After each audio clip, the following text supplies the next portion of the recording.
Minnesota Vikings offensive line hasn't necessarily been addressed thus far in free agency as of right now, right? So missed out on big time free agents. You brought back Rashad Hill, you brought back Dakota Dozier, you cut Riley Reif, etc. But the Vikings can still come out of this offseason smelling like a rose, remaining with free agency as well as trades and the NFL draft. So we want to go through the various scenarios, basically the good, the bad, and the ugly of what the Vikings offensive line could look like heading into week one. So number one, I dreamed the dream of lines gone by. So the absolute a nut high dream is the Vikings traded 2022 second round pick or whatever to the Ravens for Orlando Brown Jr. and you draft AVT, and then you circle back in the mid rounds. You get another guy like Kendrick Green of Illinois or Tristan Hodge from BYU or a tackle prospect or whatever. So left to right, Orlando Brown Jr., AVT.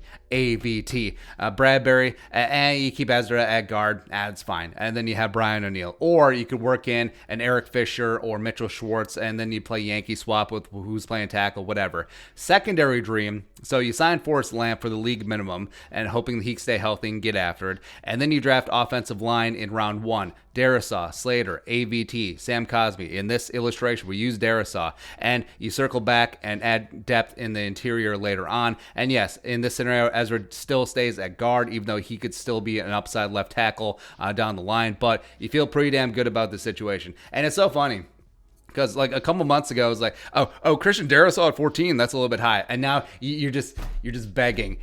Please, let's have the pride of Virginia Tech. Same thing with AVT to a degree as well. Next up, scenario number two. So this one's middle of the road. Ezra at left tackle, you feel absolutely fine about that. But then the Vikings don't address the interior offensive line in free agency or at the top of the draft. And then you wait around till round 3, round 4. And it's still going to be thick with talent. THICC, Ben Cleveland, Trey Smith, Josh Myers, Deontay Brown, David Moore, etc. Quinn Maynard's probably going to be off the board. Landon Dickerson and Wyatt Davis long gone.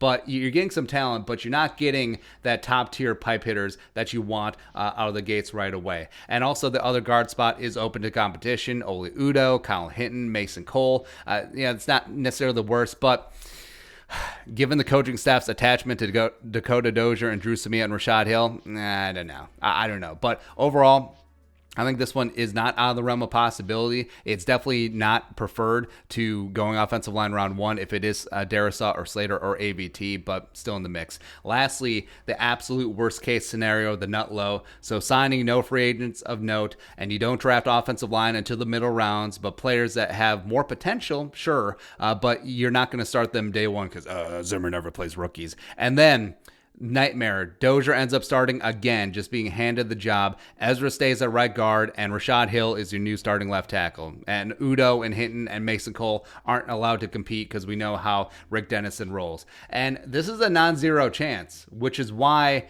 it's been so disturbing that the Vikings are putting this in a situation where at the beginning of offseason, you think a scenario like this would be, 1% chance. But now, since free agency has gone by and as we creep closer to the draft, this is like a 10% chance. We'll just throw it out there. So one time in 10, the Vikings basically run it back with the same offensive line as last year, with the same deficiencies, and now you have backups as your starters, and Ezra Cleveland still playing out of position. But other than that, you feel good. But yeah, the pipe dream is still Orlando Brown Jr. or Schwartz or even Fisher, but at this point, Darisaw, Slater, AVT, whatever. Just add depth. You still have 10 freaking selections. So go offensive line early, go offensive line often, hit that third round. That's going to be the sweet spot of this interior offensive line class, and go get it.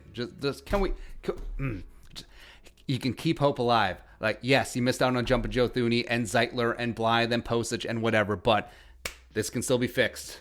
Like, they're not hitching their wagons to Rashad Hill and Dakota Dozier.